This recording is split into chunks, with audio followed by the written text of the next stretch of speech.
BA भाग द्वितीय की समस्त छात्रों का स्वागत है इस वीडियो में।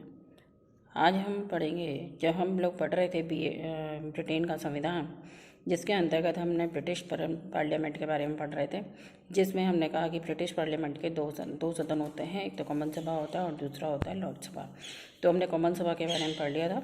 तो अब हम कॉमन सभा की शक्तियाँ हम कार्य पढ़ लिए थे। अब हम देखते हैं कॉमन सभा का स्पीकर। कॉमन सभा का स्पीकर बहुत पुराना है और ये अस्तित्व में आया था 1336 में।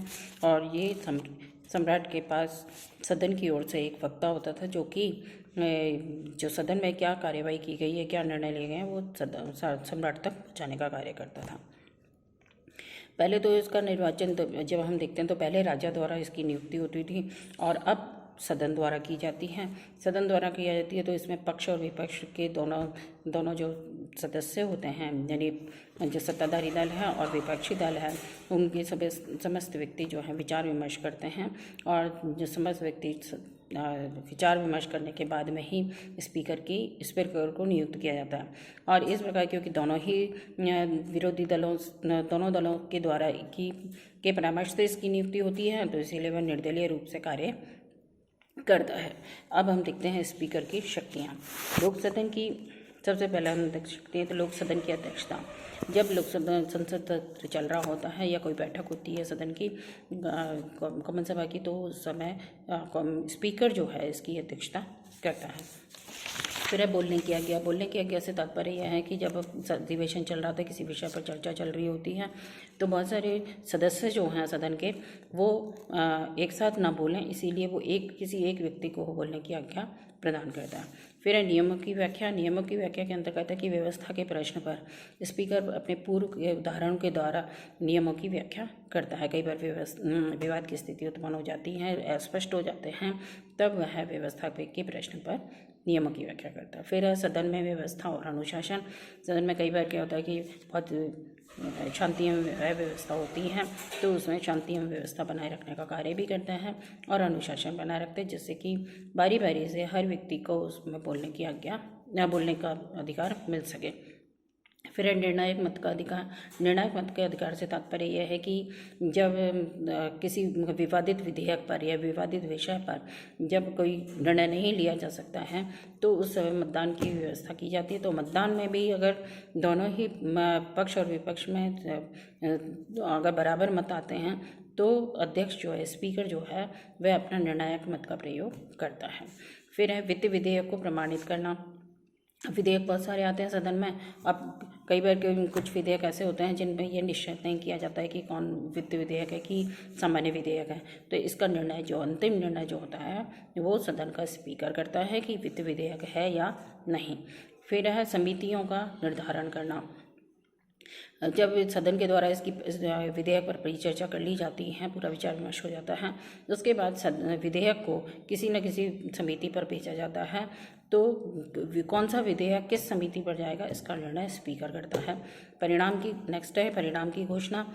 जब मतदान होता है किसी प्रस्ताव पर, जब विवादित होता है या निर्णय नहीं लिया जाता है, तो मतदान होता है, तो उसमें क्या निर्णय लिया गया उसकी घोषणा स्पीकर करता है। फिर है सदन का प्रतिनिधित्व। जब भी कहीं पर भी कोई बैठक होती है तो उसका सदन का प्रतिनिधित्व स्पीकर करता है। कंगारू समापन का अधिकार। कंगारू का समापन का अधिकार से तात्पर्य यह है कि जो कंगारू होता है, वो जो विधेयक है, विधेयक के कुछ विषयों को, कुछ क्षेत्रों को चुन लिया जाता है, पूरे विधेयक पर नहीं, बल्कि कुछ विषयों को चुन लिया जाता है जिस पर चर्चा की जानी है। तो इसीलिए और उस पर जो विषय चुने जाते हैं, जो भाग चुने जाते हैं, उन पर कितने समय तक विचार विमर्श होगा, इसका निर्णय स्पीकर करता है। तो कंगारू समापन का अधिकार है ये स्पीकर के पास। तो ये तो हमने देखा स्पीकर की कार्य एवं शक्तियाँ।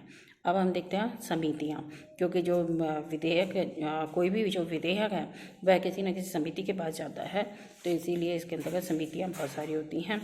तो संसद के पास व्यवस्थापन कार्य अत्यधिक होता है। उसके पास इतना समय नहीं होता है कि वह प्रत्येक विधेयक पर शब्द प्रति शब्द, धारा प्रति धारा, वाक्य प्रति वाक्य उस पर चर्चा कर सके। तो उसका कार्य जो है, व्यवस्थापन कार्य जो सही प्रकार से निपटा सके, इसके लिए संसद जो है शीघ्रता से कोई कार्य ना कर सके, इसके लिए समितियों का गठन किया जाता है। तो इस प्रकार हम देखते हैं कि कुछ समितियां हैं। समितियों की विशिष्ट भूमिका होती है, क्योंकि वही एक निर्णय लेते हैं कि समिति कि विधेयक जो है वह कितना उचित है, कितना अनुचित है। तो समितियों के प्रकार 5 प्रकार की समितियां होती हैं। एक तो होता है समस्त सदन की समिति। समस्त सदन की समिति होती है जिसमें कि सदन के समस्त सदस्य होते हैं और स्पीकर इसकी अध्यक्षता नहीं करता है, बल्कि इस पर खुला विचार होता है, बंधन रहित होता है, इस पर किसी प्रकार की रोक टोक नहीं होती है। प्रत्येक जो सदस्य है वह अपने विचार रख सकता है। फिर है स्थायी समिति। स्थायी समिति कॉमन सभा में जो है इसमें 5 स्थायी समिति में 5 सदस्य कॉमन सभा से होते हैं और 1 लॉर्ड सभा का सदस्य होता है। तो कुल मिलाकर जो है इसमें सदस्य जो होते हैं वो 30 से 50 सदस्य भी हो सकते हैं। फिर आता है कि इसमें कुछ विशेषज्ञ भी होते हैं, जैसे 5 तो कॉमन सभा से लिए और 1 लॉर्ड सभा से लिया, और 15 से 20 सदस्य जो है विशेषज्ञ होते हैं, क्योंकि ये अपने विषय के अलग अलग विषयों के विशेषज्ञ होते हैं और इनकी नियुक्ति जो है स्पीकर करता है। और इस प्रकार स्थायी समिति को ये अधिकार होता है कि किसी भी विधेयक को वो रद्द कर सकता है, संशोधन कर सकता है। फिर आता है प्रवर समिति। प्रवर समिति जो है उसका होती है जहाँ की क्रांतिकारी जो परिवर्तन वाले विधेयक होते हैं, जिसमें कोई विशेष किसी किसी एक अंश में परिवर्तन लाना होता है आर्थिक, सामाजिक या राजनीतिक क्षेत्र में, तो इसके जितने भी विधेयक होते हैं वो प्रवर समिति में जाते हैं। इसमें 15 से अधिक सदस्य नहीं होते। फिर है सत्रीय प्रवर समितियाँ। सत्रीय प्रवर समितियाँ जो हैं वो जब भी प्रत्येक सत्र होगा उसके अंतर्गत इसकी नियुक्ति की जाती है, निर्माण किया जाता है उस प्रत्येक सत्र के प्रारंभ में। फिर आता है निजी विधेयक समितियाँ। ये गैर सरकारी विधेयकों के लिए निर्मित की जाती हैं। तो ये तो हमने देखे ये समितियाँ। अब इसके बाद हम देखेंगे विधि निर्माण। ये हम लोग अगले वीडियो में पढ़ेंगे।